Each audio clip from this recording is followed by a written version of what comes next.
Hello, you're listening to Abstract AF. I'm Sneha Jaiswal, and I'm going to be talking about the book A Man Called Ove by Fredrik Backman. Now, I borrowed a friend's copy of the novel when he was done with it. It's nice only, is what he had to say about the book, which isn't a very eloquent or glowing review, but it's a pretty small book, around 300 pages long, and I can usually finish such books within 3 days, one if it's really good. And the book also had damn good ratings in Goodreads. But 3 days into the book, I wasn't even halfway through, and I couldn't decide if I wanted to stop reading it altogether, because it turned out to be as tedious as an 1820s classic that I was simultaneously reading, and A Man Called Ove was supposed to be a breezy break in between. It wasn't.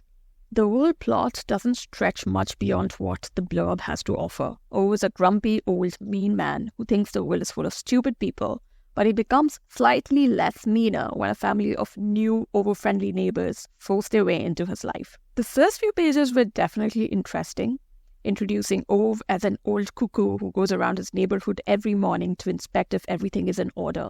But the novelty of this quirky, misanthropic character soon wears off, gets repetitive, and uninteresting. At first, grief is given to be a legitimate excuse for the protagonist's mean-spirited behavior.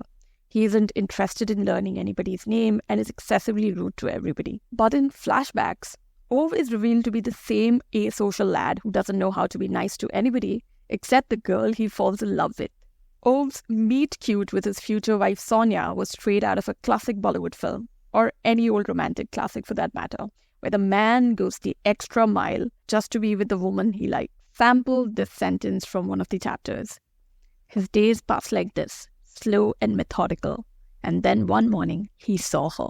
She had brown hair and blue eyes, and red shoes and a big yellow clasp in her hair. And then there was no more peace and quiet for Ove.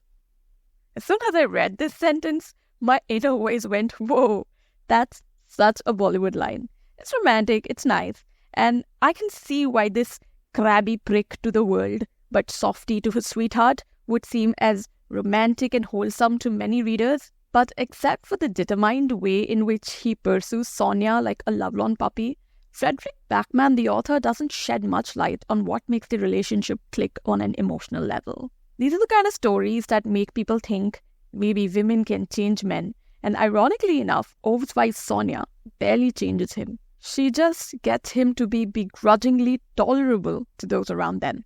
In fact, it's weird and unrealistic that a man married 40 years to an amazing woman who he is madly in love with doesn't alter a tad bit under her influence, or vice versa. Sonia doesn't seem to absorb any of Ove's traits either.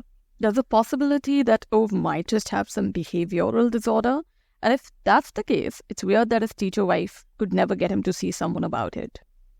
While the book does have some comical moments, calling it borderline boring in my review header is being generous. Moreover, much of what is intended to be humorous in the book involves unkind actions. For instance, Ove accidentally locks a stranger in his garage, but refuses to set her free because he wishes to avoid conversation. Another instance is where Ove punches a hospital clown just because he thought he was annoying.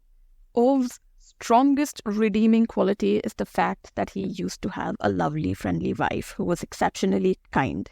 He also does have a way with tools, so his skills prove to be helpful to many a lost neighbor. But that's it. That's the sum of Ove's character. The man had a great wife, is great with tools, and thus likes to fix things. A Man Called Ove made me sleepy when I attempted to read it in the middle of the day, even after having a cup of coffee. It took me more than 10 days to read this book, and I kept hoping for some better explanations or coherent twists in the story, but all I got was cliches, and more cliches. I couldn't get myself to like Ove, and other characters did not get enough character development to be worth caring for. Although I will admit that the climactic developments were sweet, sentimental, and made for a good ending. But it couldn't make me forget just how tedious reading most of this novel was. Consider picking up A Man Called Ove if the notion of delving into the pages of a human version of Grinch sounds like an entertaining prospect. It's a 2 on 5 stars from me for A Man Called Ove. That's all for this edition. Talk to you the next time.